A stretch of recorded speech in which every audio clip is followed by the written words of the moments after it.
Bismillahirrahmanirrahim. Ada pertanyaan dari brosurnya? Ada beberapa pertanyaan dari brosur Ustaz. Ya. Brosur halaman 2, hadis yang di tengah. An Abi Dzarrin qala Rasulullah sallallahu alaihi wasallam tabassumuka fi wajhi akhika laka shadaqatun wa amruka bil ma'rufi wa nahyuka 'anil munkari shadaqatun wa irsyaduka ar-rajula fi ardid dhalali laka shadaqatun wa basaruka lirrajuli radiil basari laka shadaqatun wa imatatukal hajarah wa syauka wal adma 'anit tariqi laka shadaqatun wa ibrabuka min dalwika fi dalwi akhika laka shadaqatun. Rawahu Tirmidzi. Dari Abu Dzar, ia berkata, Rasulullah sallallahu alaihi wasallam bersabda, senyummu kepada saudaramu adalah sedekah bagimu. Kamu menyuruh kepada yang ma'ruf dan mencegah kemungkaran adalah sedekah. Kamu menunjukkan jalan bagi orang yang tersesat jalan adalah sedekah bagimu. Dan penglihatanmu untuk menolong orang yang tidak jelas penglihatannya adalah sedekah bagimu. Kamu menyingkirkan batu, duri, dan tulang dari jalan adalah sedekah bagimu. Dan kamu menuangkan air atau memberikan airmu dari embermu ke ember saudaramu juga sedekah bagimu. Hadis riwayat Tirmidzi. Pertanyaan berkaitan dengan hadis tersebut, apakah menyingkirkan bangkai kucing atau tikus yang ada di jalan karena baunya sangat menyengat dan mengganggu termasuk berbuat sedekah, Ustaz? Ya, jelas itu. Ya, sedekah itu. Samping baunya menyengat, itu sebenarnya kan bisa menyebar penyakit itu. Bangkai-bangkai busuk di jalan itu sebenarnya kan penyakit nanti. Ya, termasuk sedekah. Mula kalau kamu membunuh tikus yang besar, malah jangan dibuang di jalan. Umumnya kan dibuang di jalan, biar dipelindesi mobil, lama-lama nanti kan habis ya. Tikusnya habis, tapi penyakitnya, bangkai-bangkai itu mengundang penyakit itu. Ya, termasuk sedekah itu. Apalagi halaman 3 paling bawah. An Salman al-Farisi radhiyallahu anhu anna nabiyya sallallahu alaihi wasallam qala innal muslima idza laqiya akhahu fa akhadha bi yadihi tahatat anhu madunubuhuma kama tatahatu al-waraqu minasy-syajaratil yabisati fi yaumi rihin asifin wa illa ghufira lahuma walau kanat dunubuhuma misla zabadil bahri. Rawahu Tabrani fil Kabir. Dari Salman Al-Farisi radhiyallahu an bahwasanya Nabi sallallahu alaihi wasallam bersabda, sesungguhnya orang Islam itu apabila bertemu dengan saudaranya lalu memegang tangan atau berjabat tangan, maka dosa-dosa keduanya berguguran sebagaimana daun-daun pohon berguguran dari pohonnya yang kering pada waktu ditimpa angin yang kencang, atau diampuni dosa-dosa keduanya meskipun dosa-dosa keduanya itu seperti buih di laut. Hadis riwayat Tabrani dalam Al-Kabir. Berdasarkan hadis tersebut, apakah saat berjabat tangan kita boleh sambil berdoa dalam hati, Ustaz? berdoa dalam hati gimana? Ya, saat berjabat tangan apa boleh berdoa aja dalam hati? Kenapa kok dalam hati mbok doa tenanan? Berdoa boleh saja. Doanya apa? Ya? Doa kan bebas sewaktu-waktu saat boleh. Ya. Kenapa harus berdoa dalam hati? Wong doa terang-terangan saja baik. Ya, berdoa dalam hati wong batin ya. Nah, apalagi boleh, prinsipnya doa itu boleh aja. Mohon maaf barangkali ini berkaitan dengan hadis yang di atasnya, Ustaz. Saya Ya. An Anas bin Malikin an Rasulillah sallallahu alaihi wasallam qala ma min muslimaini iltaqaya fa akhadha ahaduhuma bi yadi sahibihi illa kana haqqan 'alallahi an yahdura du'aahuma wa la yufarriqu baina aydihima hatta yaghfira lahuma. Dari Anas bin Malik dari Rasulullah sallallahu alaihi wasallam, beliau bersabda, tidaklah dua orang Islam bertemu lalu salah seorang memegang tangan kawannya atau berjabat tangan, kecuali Allah pasti mengabulkan doa mereka, dan tidaklah melepaskan tangan mereka berdua sehingga Allah mengampuni mereka. Hadis riwayat Ahmad. Ya boleh, berdoa kan boleh kan. Berjabat tangan, berdoa, karena orang yang berjabat tangan itu maksudnya menyambung silaturahim. Jadi jabat tangan yang betul tulus dari hatinya, ikhlas dari hatinya, ya tak? Itulah antara Nabi kita mengatakan sesama muslim itu afsu salam bainakum, tebarkan keselamatan di antara kamu. Ya. Maka kalau orang diputus persaudaraannya, itu pun suruh menyambung. Nah, kalau mau berjabat tangan sama-sama ikhlas di dalam hatinya, berarti keduanya sama-sama ingin menyambung persaudaraan itu. Ya. Sedang menyambung persaudaraan, ya, itu sangat ditekankan di dalam Islam. Kalau ada orang berselisih, ya, yang mendamaikan saja, mendamaikan dua orang muslim yang berselisih, kata Nabi, lebih afdol daripada pahala sholat, puasa, zakat, lebih afdol mendamaikan saudaranya yang berselisih sama muslim. Sebab persaudaraan sama muslim itu jangan sampai rusak. Rusaknya persaudaraan sama muslim yang tidak bisa disambung, itu kata Nabi itu mencukur.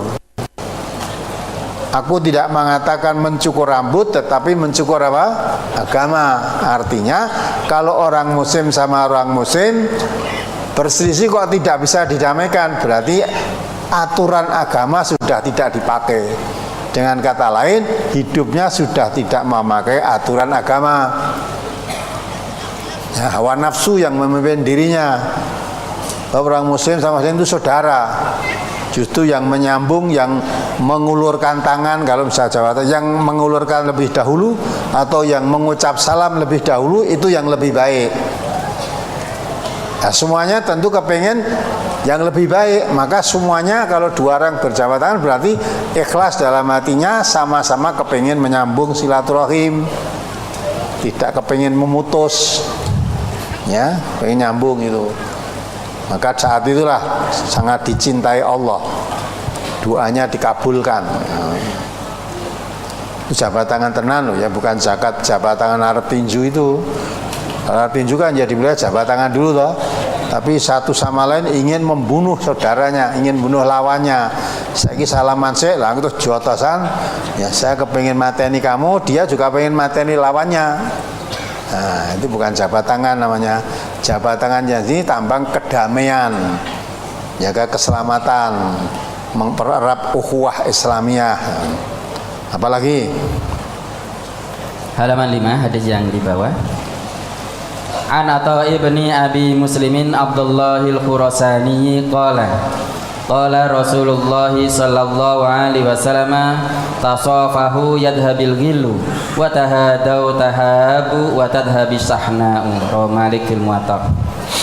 Dari Atha bin Abu Muslim Abdullah Al-Khurasani, ia berkata, Rasulullah sallallahu alaihi wasallam bersabda, berjabat tanganlah kalian, niscaya hilanglah dendam dan kedengkian, dan saling memberi hadiahlah kalian, niscaya kalian saling mencintai, dan hilanglah kebencian dan permusuhan.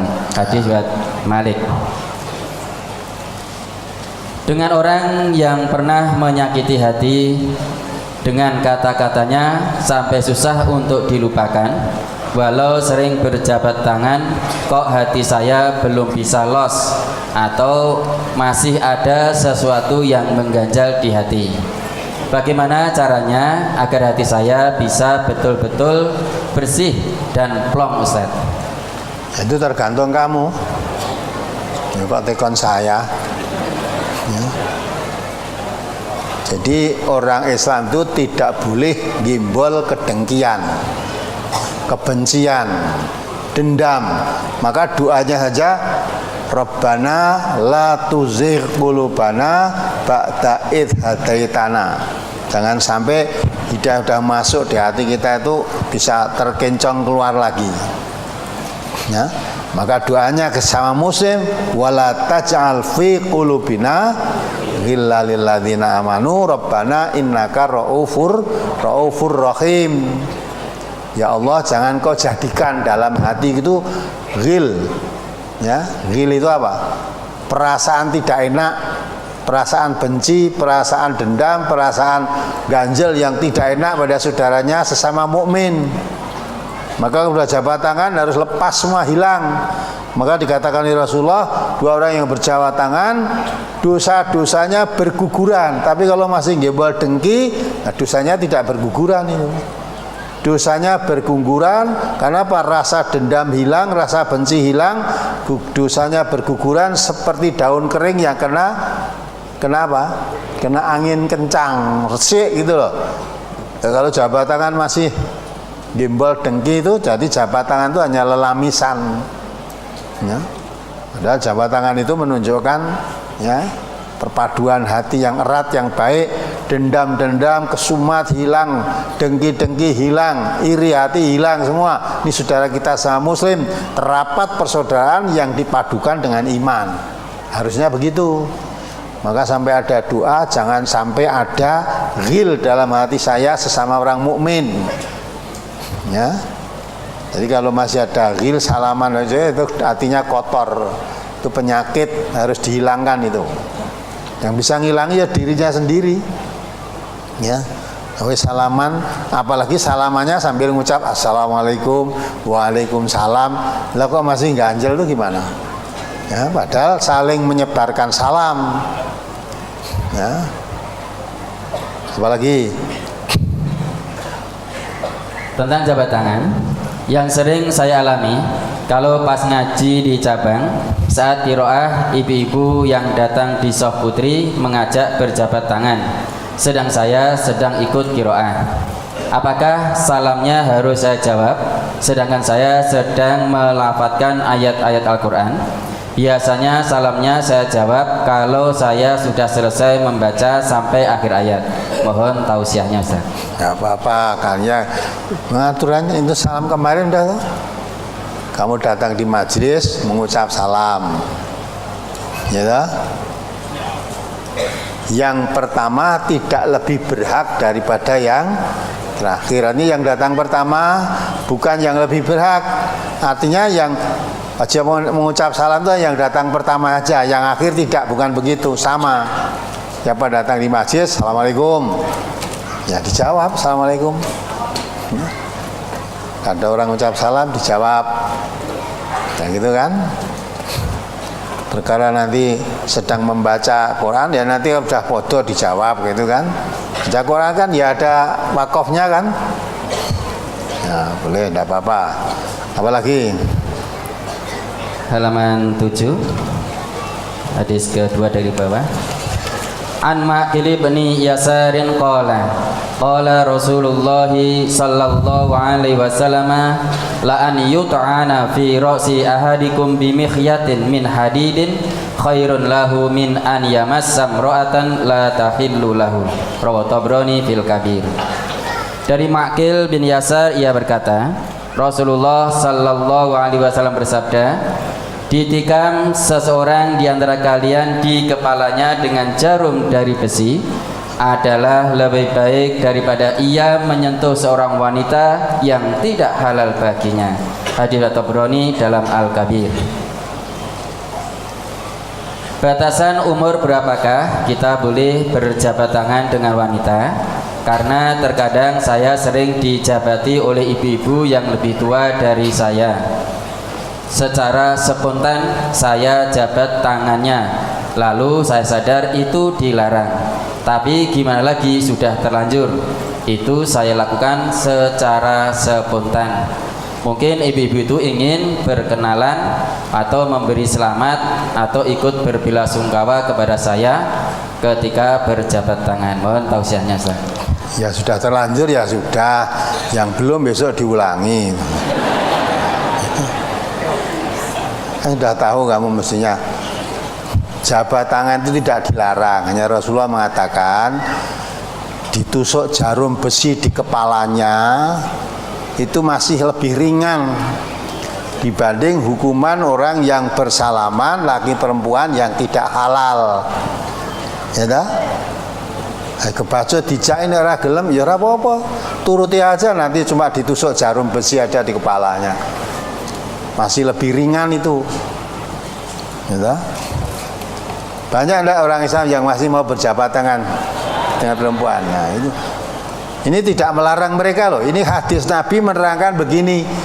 Yang menerangkan begini ini Rasulullah, ditikam seorang di antara kalian di kepalanya dengan jarum besi adalah lebih baik daripada ia menyentuh seorang wanita yang tidak halal baginya. Ya, tidak halal. Untuk wanita yang tidak halal itu hukumannya ternyata ditikam jarum besi itu masih lebih baik di kepalanya. Itu jangan nanti saudara mengatakan menurut MTA untuk salaman. MTA tidak mengajarkan apa-apa. Ini yang mengatakan ini siapa? Rasulullah, bukan saya. Ya. Maka orang Islam itu kalau mengamalkan Islam dengan betul, kata Nabi, nanti akan datang suatu zaman, ya, orang mengamalkan Islam dengan betul itu seperti orang asing. Umumnya jabat tangan itu biasa, apalagi sekarang. Sekarang tidak hanya jabat tangan, kadang-kadang jabat pipi. Ya enggak? Kalau kamu lihat itu perempuan sama laki-laki ada salaman itu ijek ambung-ambungan bareng. Di muka umum, di sorot TV bareng.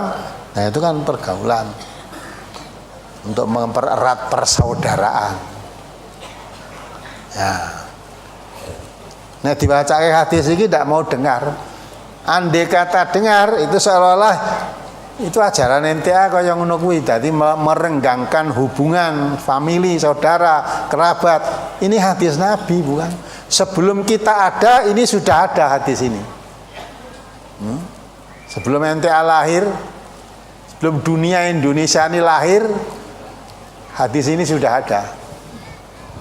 Ya. Nah, tinggal kamu pakai atau tidak terserah aja. Maka kita ngaji Islam itu ambilkan dari sumbernya. Mau ya terserah, tidak mau ya terserah.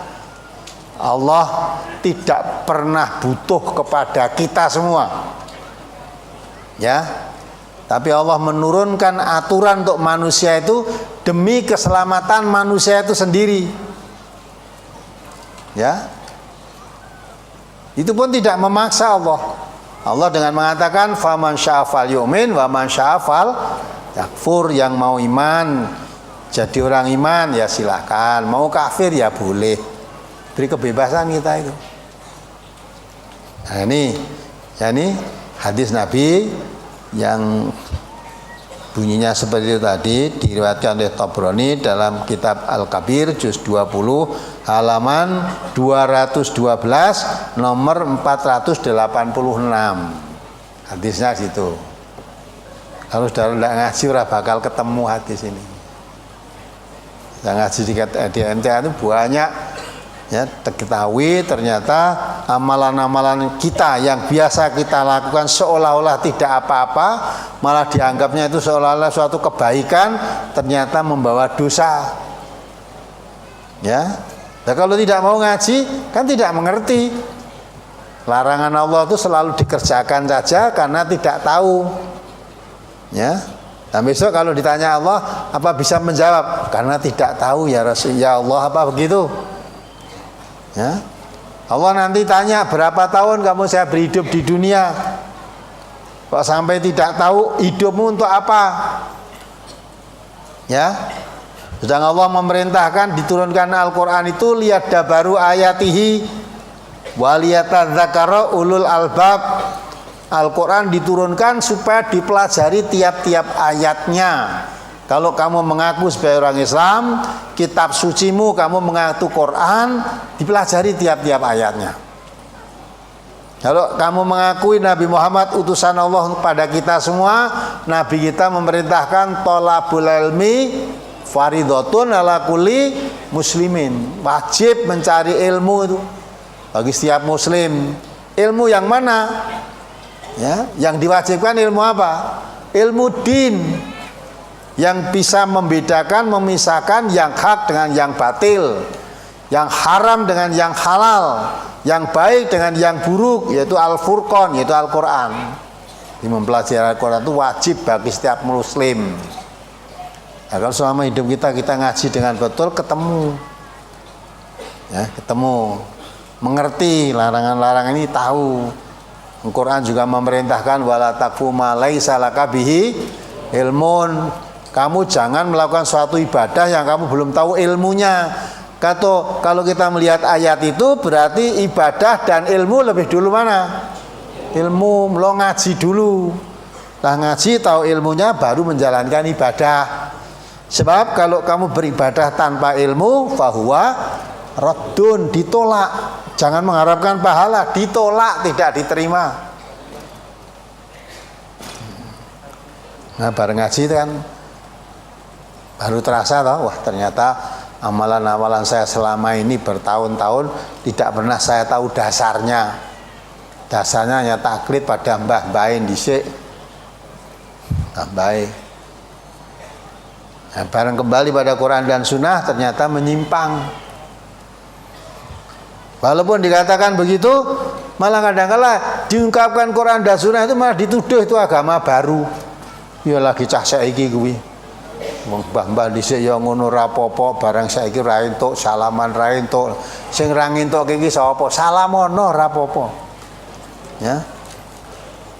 Ibu, bapak-bapak, ngajian iki lagi perempuan, nanti pulang salaman-salaman boleh apa tidak? Silahkan mau salaman. Hanya Nabi mengatakan hukumannya lebih berat daripada sirai ditancap oleh jarum besi. Kalau berani ya silahkan. Lah pula besok sapa sing ngerti, tidak? Kan ada kan, wong nerangke hari besok, saya yakin wonge dhewe kuwi ya ora ngerti kok, kan gitu ta? Yang menerangkan itu sendiri belum tahu. Tapi kalau belum tahu, kalau orang muslim kalau diterangkan dalam Al-Quran atau dalam hadis-hadis Nabi yang sahih, wajib diimani walaupun belum tahu, karena hal itu memang tidak mungkin kita akan tahu selama di dunia ini. Maka dari itu hal-hal yang gaib oleh Allah, orang iman itu diperintahkan mengimani saja, jangan tak ingin tahu buktinya sekarang.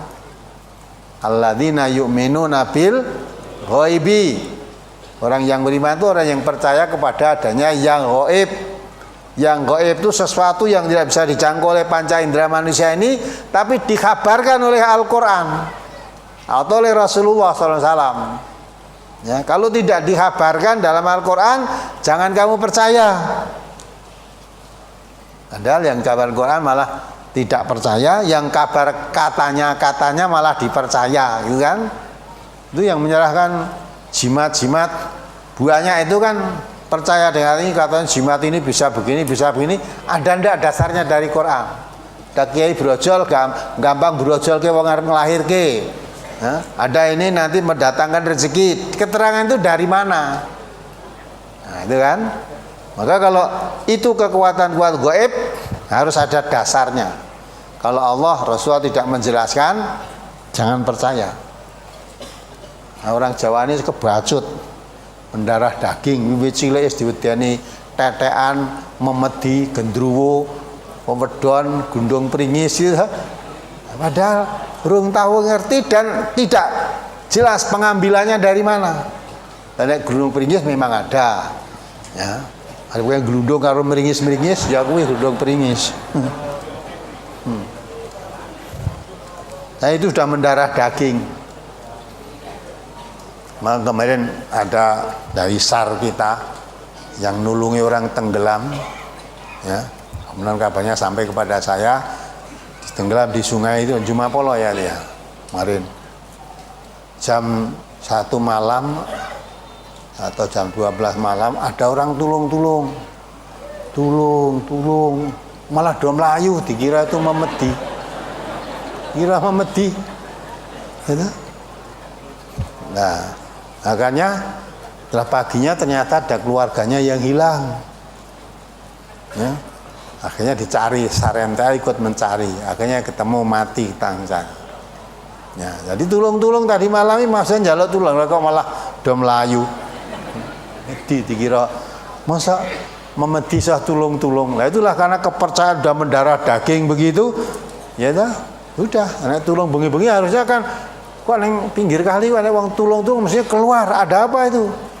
Mestinya kan gitu, malah melayu.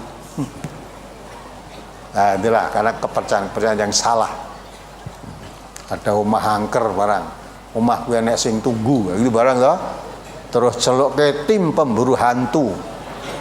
Dilalah pemburu hantunya ya ustadz kabeh. Tuh kecekel ya. Hantunya dimasukkan ke botol, terus disegel kenceng ya. Kemarin berapa bulan yang lalu datang dari Jakarta membawa botol katanya isinya hantu ya, diwadahi kantong kain hitam itu.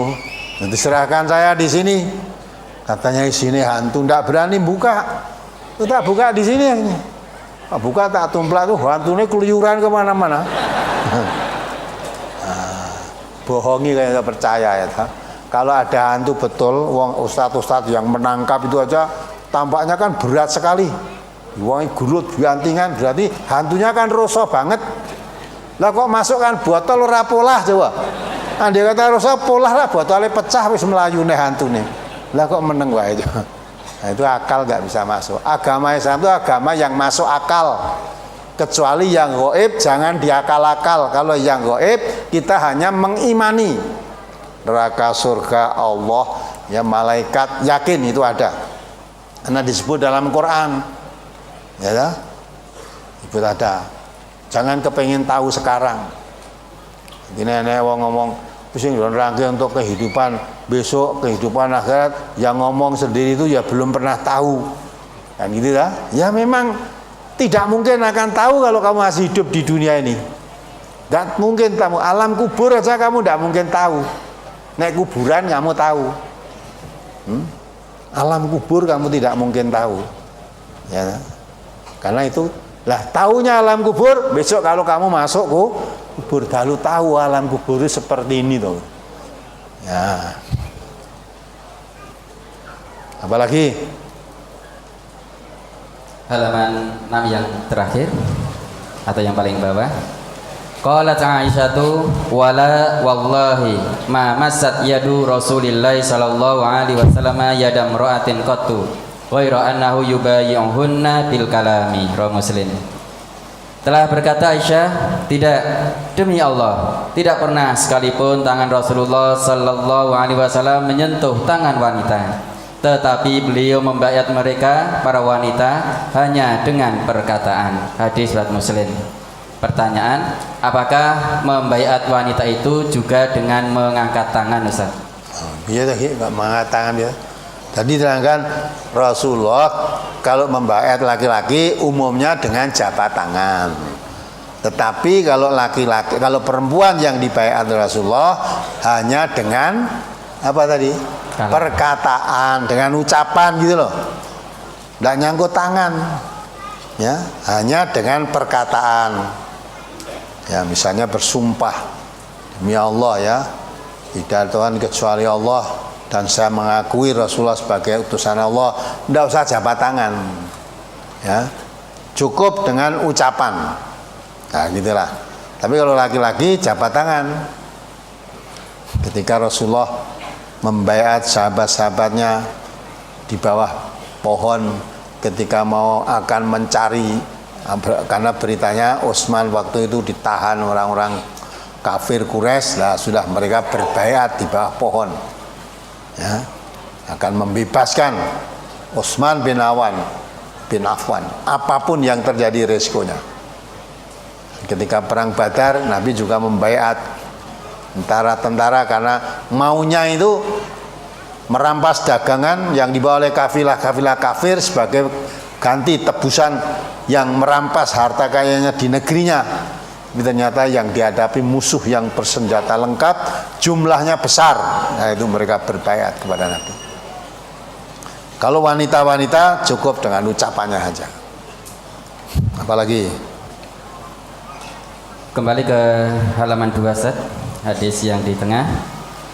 Di dalam periwayatannya disebutkan hadis riwayat Tirmidzi juz 3 halaman 228 nomor 2022, dan ia berkata ini hadis hasan gharib. Mohon penjelasan yang dimaksud ini hadis hasan gharib, Ustaz. Jadi hadis itu derajatnya hasan. Hasan itu apa? Baik. Ya. Sedang keriwayatannya gharib. Hanya melalui satu jalan. Diriwayatkan oleh satu jalan. Tidak ada yang lain. Tetapi hadisnya hasan, baik. Gitu ya. Apalagi?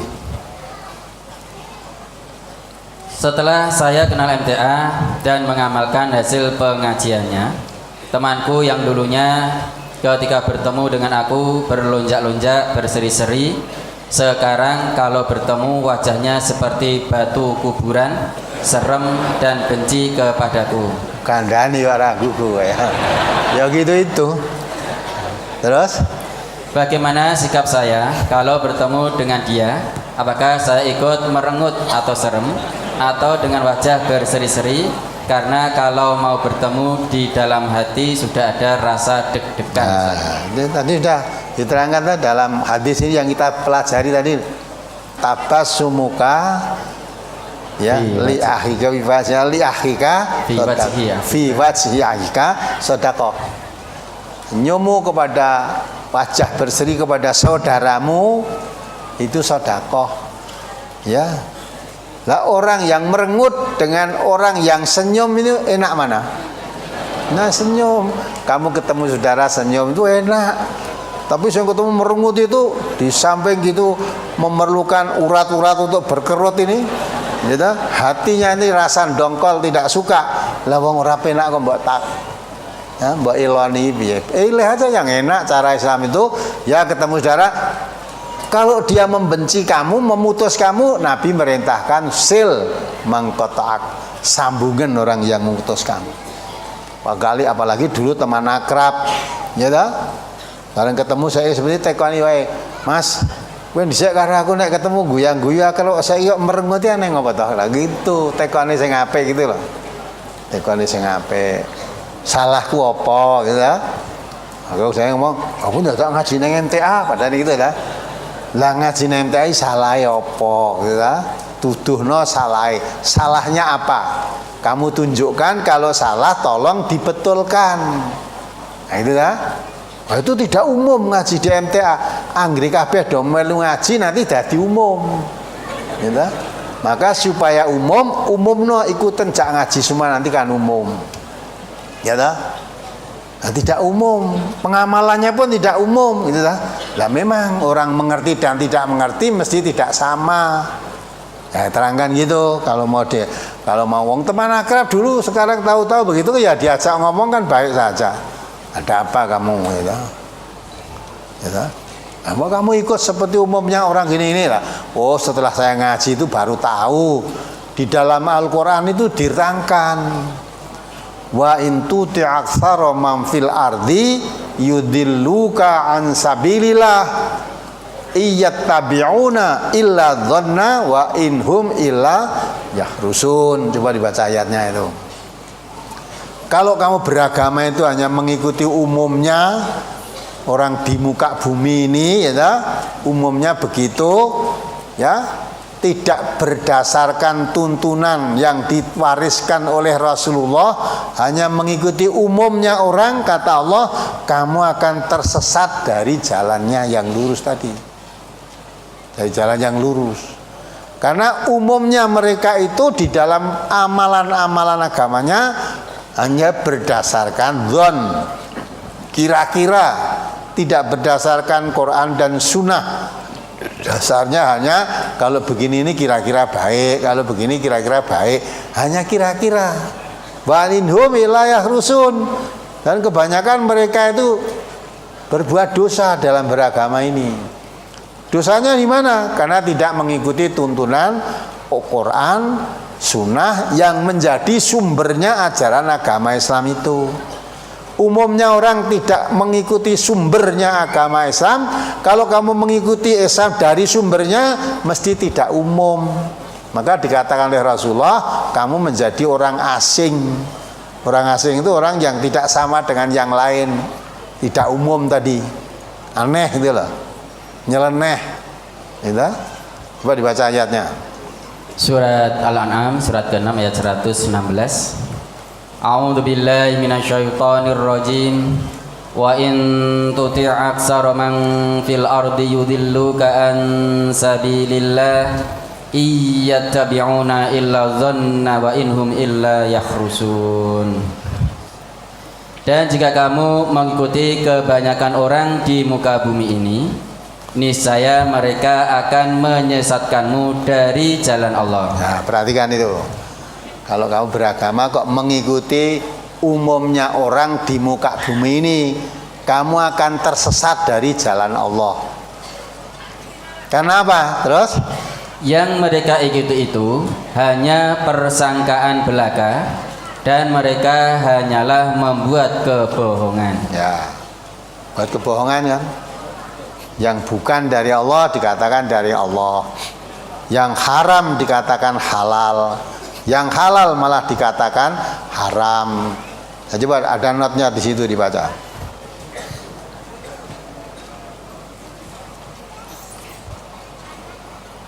Seperti menghalalkan memakan apa-apa yang telah diharamkan Allah dan mengharamkan apa-apa yang telah dihalalkan Allah, menyatakan bahwa Allah mempunyai anak. Nah, ya dah. Kalau orang kok menganggap Allah punya anak, dasarnya apa? Ya, dasarnya hanya dzon, kira-kira. Wong umumnya orang itu punya anak, lah itu Allah disamakan Allah punya anak. Kamu tersesat kalau kamu mengikuti, mengakui Allah punya anak, kamu tersesat jalan. Kalau jalan yang lurus itu Allah itu lam yalid walam yulad. Allah itu tidak beranak dan tidak dianakkan. Ya. Ya enggak? Orang-orang kafir menganggap bahwa malaikat-malaikat itu putri-putrinya Allah. Jadi mereka menganggap malaikat itu perempuan dan itu anak-anaknya Allah. Dan malaikat anaknya Allah itu terus ibune malaikat siapa? Nah, itu semuanya berdasar angan-angan. Terus menghalalkan yang haram. Ada yang menerangkan saren itu haram. Saren itu tahu nggak saren? Ngerti tak saren? Saren itu apa? Mungkin cara kene saren, mungkin cara Bali sana apa? Cara Bali sana apa? Arus. Marus. Nah, cara Banyuwangi apa? Pak Arbang itu ya. Dideh. Nah, dideh itu saren. Ya ta? Walaupun nganggo dalil, saren itu asalnya darah. Tapi dalam Quran yang diharamkan itu darah yang mengalir.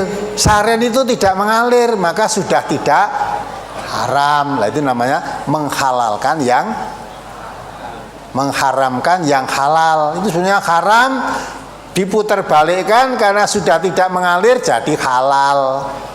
Pemenang mlebu cangkemmu. Wes ora mengalirnya ndi wes. Ya. Nah, halal. Padahal yang dimaksud damam masfuhan, darah yang mengalir itu darah yang keluar ketika disembelih. Kita menyembelih sapi, kita menyembelih kambing, dibelah. Wih, darahnya mengalir. Dan darah yang mengalir itu yang haram. Maka supaya tidak haram diadai panci. Gitu. Terus nanti digoreng, terus tadi tidak mengalir, tadi halal. Itu namanya menghalalkan yang haram. Nah, kalau kamu beragama mengikuti itu, sesat dari jalan Allah. Atau yang halal malah diharamkan. Mereka mengharamkan mengharamkan wasilah, ham dan sebagainya itu. Jadi unta kalau sudah membuntingi,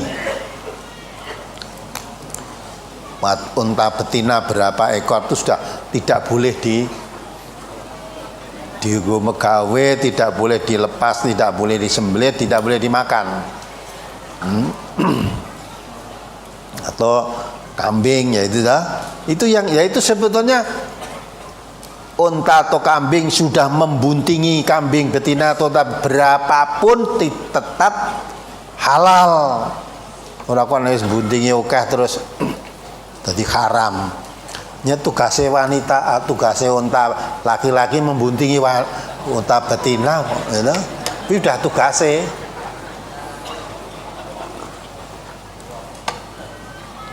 Nah, kalau dia tidak melaksanakan tugas, tidak ada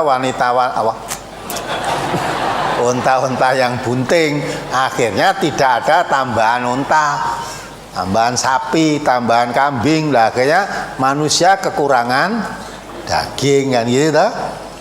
Maka dihalalkan oleh Allah. Nah, terus dibuat karena sudah ini seolah-olah ada berjasa, terus diharamkan. Nah, itu kalau kamu cara beragama mengikuti itu udah tersesat dari jalan Allah.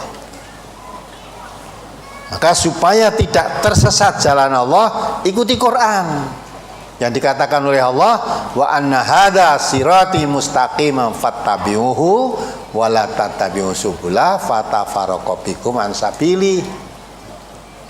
Ya, ini Quran ini jalanku yang lurus, ikuti dia.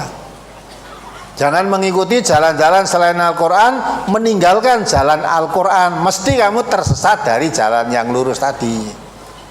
Dzalikum wasakum bihi la'allakum tattaqun. Kamu difasiatkan oleh Allah untuk mengikuti Al-Quran supaya menjadi orang yang bertakwa. Maka dengan kata lain, kalau kamu ingin menjadi yang bertakwa, orang bertakwa jalannya mengikuti Quran. Kalau kepingin menjadi orang yang bertakwa kok malah menyimpang dari Quran, tidak mungkin bisa menjadi orang bertakwa. Ya, jalan setan yang kamu tempuh. Ya, maka cara beragama ikuti ada Islam dari sumbernya. Jangan Islam hanya katanya enggak. Katanya begini, katanya siapa? Nah, Islam itu harus kata Allah, kata Rasulullah lah, begitu harusnya. Apalagi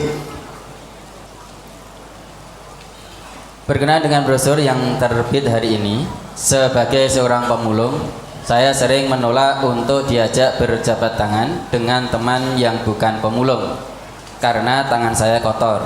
Apakah dengan demikian saya termasuk orang yang menyepelekan kebaikan, Ustaz? Napa pemulung ini tangannya kotor terus toh? Ya, seorang pemulung diajak jabat tangan dengan orang yang bukan pemulung tidak mau karena tangannya kotor. Ya, nek wis dadi pemulung, wis mulih, wis arep mangan, arep salat, tangannya apa ya ora bisa toh? Nah, ketika tadi memulung masih bekerja aktif dalam pemulung, ya toh? Kalau saya jabat tangan temannya, maaf tangan saya kotor, gitu. Itu bisa tangannya kotor, bisa jabat tangan dengan gini boleh kok. Dengan ininya. Ya, karena tahu ini kotor, ngene weh. Lah, itu maksudnya untuk menyambung silaturahim. Ya. Dan jadi pemulung jangan merasa rendah, enggak. Pemulung itu pekerjaan yang mulia. Karena halal. Pekerjaan yang mulia itu pekerjaan yang halal. Kalau pemaling itu tidak halal, ya. Masih lebih mulia pemulung daripada pemaling. Ya. Apalagi pemahaman saya tentang mahram adalah wanita yang dilarang untuk dinikahi. Jadi tidak ada kaitannya dengan berjabat tangan atau bersentuhan. Maka selama ini saya juga belum pernah berjabat tangan dengan mertua saya yang perempuan. Mohon tausiahnya, Ustaz.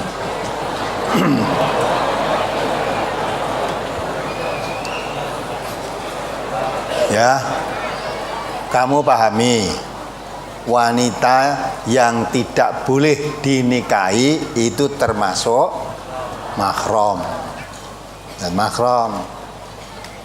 Ya, maka kalau itu mahram, ya, misalnya adik, kakak, bule dari bapak atau dari ibu, ya, bude dari bapak atau dari ibu, atau mertua, itu wanita-wanita yang disebut mahram. Ya, tidak boleh kamu nikahi. Maka kalau tidak boleh menikahi bukan berarti tidak boleh jabat tangan. Kalau dengan wanita-wanita yang disebut tadi mau jabat tangan boleh. Dan memang kamu dengan ibu mertuamu tidak pernah berjabat tangan, memang kamu menantu yang angkuh. Ya, angkuh. Ya. Memang itu tidak ada kait-kaitannya. Itu tidak boleh dibully. Jabat tangan berjalan sendiri. Tetapi siapa wanita yang boleh berjabat tangan dengan laki-laki? Siapa? Tadi yang ada hubungan mahram. Mahram karena nasab, bukan mahram karena pernikahan. Karena pernikahan itu misalnya saya punya istri saya punya adik perempuan, itu mahram juga. Tapi nggak boleh saya berjabat tangan dengan adik saya yang perempuan, adik ipar saya, itu nggak boleh. Walaupun itu dinikahi juga tidak boleh. Nah, kecuali kalau istri saya sudah saya cerai atau meninggal, pokoknya saya mau menikah dengan adik perempuan tadi boleh. Itu mahram karena ada hubungan dengan pernikahan tadi. Mengumpulkan dua wanita bersaudara haram hukumnya. Ya. Jadi kalau dengan jabat tangan dengan mertua itu boleh. Malah aja anak mantu teko bato-bato disambut ibu mertuanya seneng, arjak salaman malah melayu.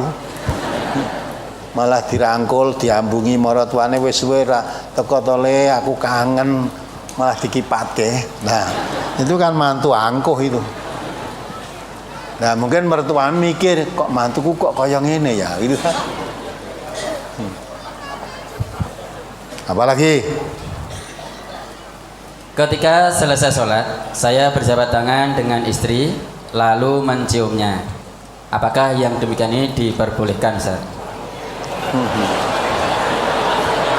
Lah sudah kamu jalani belum?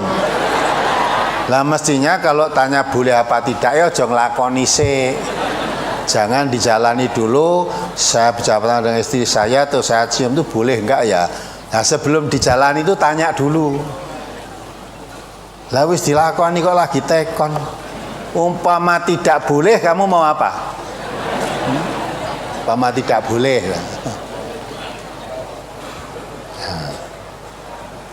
Nah, maka ngaji itu yang serius, yang tenanan. Ya dah, isti itu laksana sawah ladangmu kan gitu kan? Ya, datangi istri itu mau kamu apakan saja boleh. Kamu datangi siang, malam, pagi, sore, bar salat, arep salat boleh. Dan arep salat apa boleh? Boleh. Mencium istrinya mau salat boleh enggak? Batal wudunya. Batal enggak? Tidak, iyalah. Nah, kayak yang batal wong singgolan we batal apalagi mencium. Lah katanya batal, katanya siapa? Maka kalau agama jangan katanya. Katanya siapa? Katanya ustadz, ustadz mana? Ustadz daerah ngendi? Katanya kan? Nah. Maka lah kok mengatakan tidak batal itu kata Nabi, praktek Nabi malah. Nabi itu pernah dah wudu mau sholat mencium istrinya, terus sholat tidak usah wudu lagi. Dari situ menunjukkan berarti mencium istri itu tidak membatalkan wudu, tapi istrinya sendiri. Loh iya tak? Apalagi bagaimana bila jabat tangan ditambah dengan salam pipi kanan dan pipi kiri sesama jenis, kemudian dengan berpelukan dan tangannya diayun-ayunkan karena teman akrab dan lama tidak bertemu, Ustaz? Kenapa? Boleh apa tidak?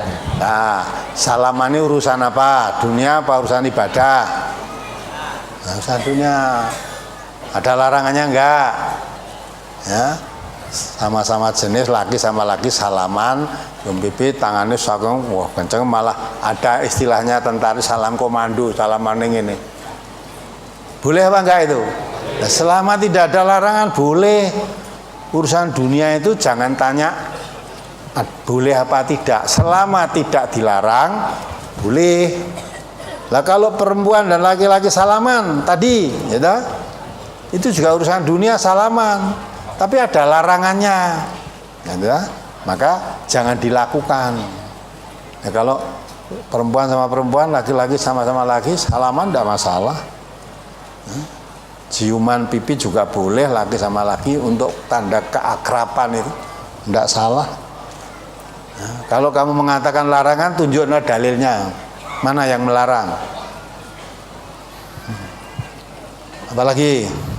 Apakah dibolehkan saya berjabat tangan dengan saudara sepupu laki-laki saya yang belum khitan atau sunat? Dan mohon diberi tausiah mengenai saudara sepupu perempuan dan saudara sepupu laki-laki tidak boleh berjabat tangan pada umur berapa? Apakah sejak kecil atau sejak saudara sepupu laki-laki sudah khitan, Ustaz? Jadi ya, khitan itu bukan ukuran. Ya, saudara sepupu itu mahram atau bukan? Ya, mahram apa bukan? Bukan. Saudara sepupu itu ya anak saya dengan anaknya adik saya, itu anak saya dan anaknya adik saya itu saudara sepupu. Kalau anaknya adik saya dengan saya, keponaan saya itu mahram. Kalau dengan anak saya itu saudara sepupu bukan mahram. Maka kalau saya punya anak laki-laki atau anak perempuan, adik saya punya anak laki-laki, saya anak perempuan, nikah boleh. Ya. Nah, beradik itu tadi, walaupun itu kakaknya atau adiknya, tapi sepupu itu boleh nikah, itu bukan mahram. Ya dah? Nah, kalau urusan persinggungan tadi, kalau sudah dewasa, wanita tandanya dewasa kalau sudah datang bulan. Ya, laki-laki bukan karena sudah dewasa karena khitan, belum, bukan. Ada kok laki-laki yang dikhitan sejak lahir, ada kok. Sisan ngetok pusere karo di khitan. Khitan masih bayi boleh enggak toh? Boleh, ya. Puserisan khitan sisan. Jadi kalau dia sudah dewasa, sudah mengerti, sudah membedakan antara yang baik dan yang buruk, sudah mengerti membedakan yang benar dan yang salah, nah itu sudah. Kalau dulu menurut fikih ya, itu dulu apa itu anak umurnya berapa? Kalau laki-laki berapa tahun? 15 tahun. Tapi anak sekarang dewasanya cepet, umur 10 tahun wis do bisa pacaran.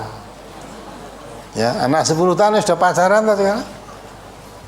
Malah anak 10 tahun, anak 12 tahun rame-rame ya, memperkosa teman sekolahnya gitu kok. Yang sering ditayangkan di TV, dikabarkan di koran ini. Berarti apa tuh? Dewasanya lebih cepat anak sekarang. Karena dididik oleh TV, dididik oleh HP, dididik lah gitu lah. Jadi umur tidak menentukan, khitan tidak menentukan. Ya. Apalagi? Saya seorang perempuan. Apabila bertemu dengan teman laki-laki yang dulu teman akrab dari kecil, sebelum ngaji apabila bertemu pasti berjabat tangan.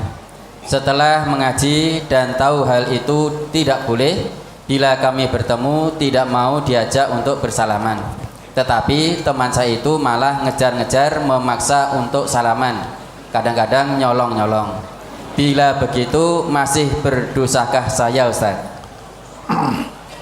Wong tangani sing duwe kowe kok dicolongi mbok kok ngendi? Tanganmu ditaruh mana kok bisa dicolong? Nah, kamu punya teman semacam itu nyolong kok nyolong tangan gitu. Nah, ya berarti kamu lengah. Tangan yang membawa kamu bisa ditolong orang lain. Kalau memang kamu tidak mau, ya kalau ketemu akrab saja, biasanya dulu jabat tangan. Nah sekarang kalau kamu udah ngelong ke tangan kamu begini, udah tahu oh ini tidak mau. Kalau nekat begitu diberitahu, ya dah.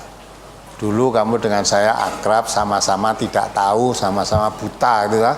Sekarang saya sudah tahu, kamu dan saya salaman bukan mahram itu haram, tidak boleh. Maka kalau kamu ketemu saya tidak usah salaman, tegur siapa boleh, tapi nggak usah salaman. Yang dulu kita lakukan karena tidak tahu, sekarang sudah tahu harus berbeda. Masa orang tahu dengan orang tidak tahu sama saja? Nah, tangan saya dicolong ya malah beneran. Nah, itu namanya tidak dicolong, ya, tidak diperkosa. Tapi ya sama-sama mau. Kalau memang kamu tidak mau nggak bisa. Apalagi kebiasaan masjid di tempat saya, setiap selesai sholat setelah salam berjabat tangan. Tetapi saya tidak menanggapi atau tidak berjabat tangan. Bagaimana sikap saya yang demikian itu, Ustaz? kalau berjabat tangan dengan kanan kirinya ya tidak masalah, gitu. Coba nih jabat tangan mubeng kabeh, kayak wong sakmene mubeng salaman kabeh. Kamu ikut ya boleh, tidak ikut ya tidak apa-apa. Ya, mubeng salaman, kan ya baik toh. Setiap ketemu di masjid salaman udah, ya salaman. Lah ben iso salaman roto ya mubeng ya. Boleh saja, tidak apa-apa. Asal tidak ditetapkan menjadi syarat. Kalau bar sholat syaratnya kudu salaman. Itu enggak, jangan ditetapkan menjadi syariat. Kalau salaman, monggo silahkan. Tapi kalau karena kamu sudah perlu ya serasa salaman ya tidak apa-apa. Jadi salaman boleh, tidak salaman ya boleh gitu loh. Apalagi Bagaimana cara menolak ketika diajak bersalaman oleh wanita yang bukan mahram? Dan bolehkah kita bersalaman dengan orang-orang yang sudah tua, Ustaz? sudah tua itu umur berapa? Kalau sudah tua, wanita yang sudah kira-kira tidak kepengen, ya laki-laki sudah tidak pengen nikah lagi boleh. Ya, hanya laki-laki wanita yang sudah simbah-simbah itu boleh, nggak apa-apa. Nek sudah simbah-simbah tapi bapak boleh nggak?